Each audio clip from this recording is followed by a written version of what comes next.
Okay, so for our next D&T session, we're going to be looking at electrical systems. Okay, so first of all, we're going to talk about keeping safe. There are two types of electricity. We have mains electricity, and these are appliances that plug into a socket and use a mains electricity, such as television. So mains electricity comes from a main power station, and they all gets fed to all of the different houses. Okay, battery electricity.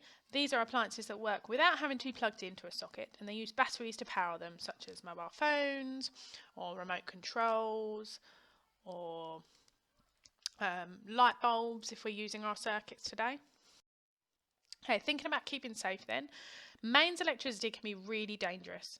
Okay, we learnt this in our electricity topic. There are some rules that if we follow, they'll help keep us safe. So first of all, don't pull any wires.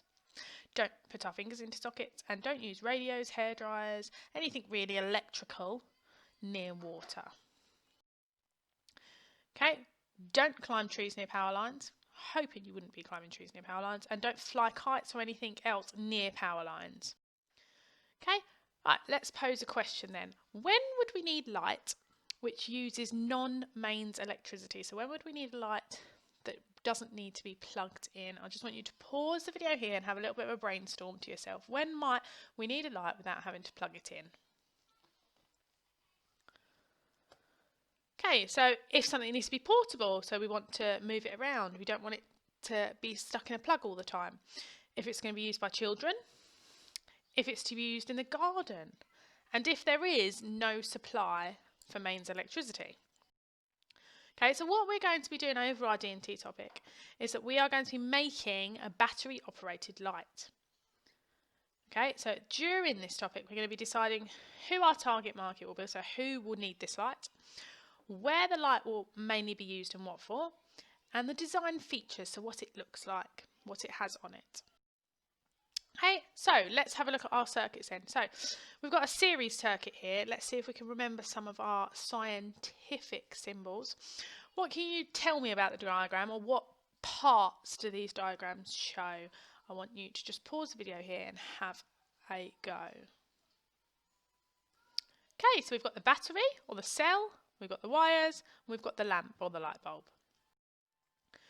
Okay, so this diagram represents a single series circuit. So in a series circuit, the components are all joined together in one big circuit, one continuous loop.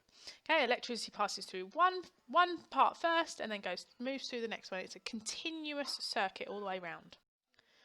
Okay, electrical currents need a path on which to travel, and another name for this path is a circuit. So electricity flows from the power source, and in this case is the battery, and it goes in a loop or a circuit back round to that battery. So it keeps on going round and round and round and round, and there's those electrons that keep moving that are powering the bulb.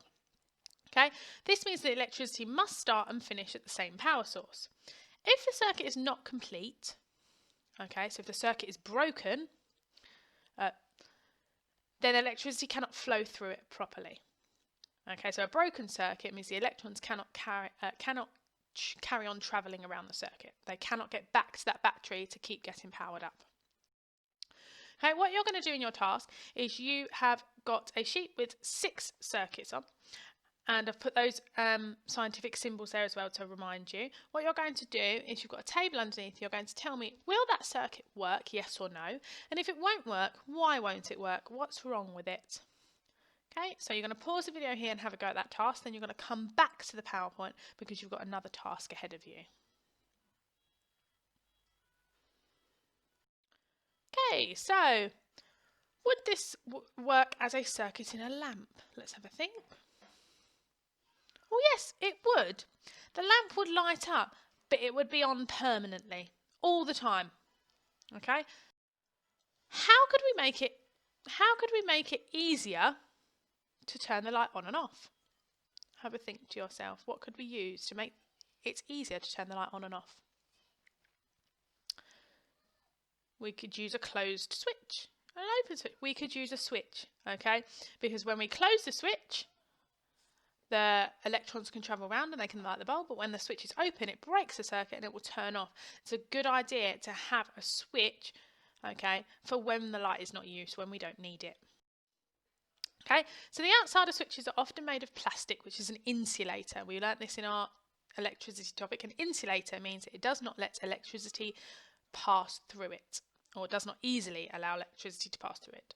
Okay, the material that's used the inside of the switch should be a conductor, so it's a material which allows electricity to pass through it. We want the electricity to pass through the switch somehow, but when we touch it, we don't want to get electrocuted. So the outside needs to be an insulator, and the inside needs to be a conductor.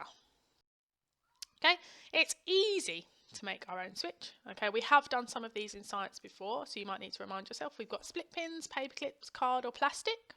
Okay, you can create that open close switch. Another example, we've got some foil there and some card, and we can easily open and close it.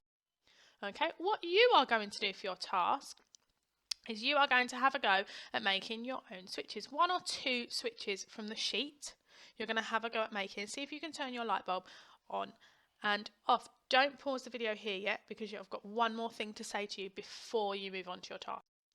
So over the next week or so, I just want you to collect some resources at home and keep them maybe in an area that's not in the way of your parents, but keep them with you.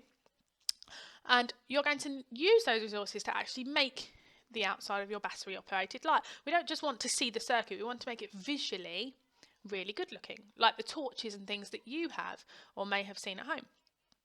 Okay, so collect those items over the next week. You know, it could be some toilet roll tubes, it could be some old yogurt pots as long as they're washed out, anything like that that can be manipulated and used perhaps to hold a circuit and a light bulb. Okay, you may now get back on with your task.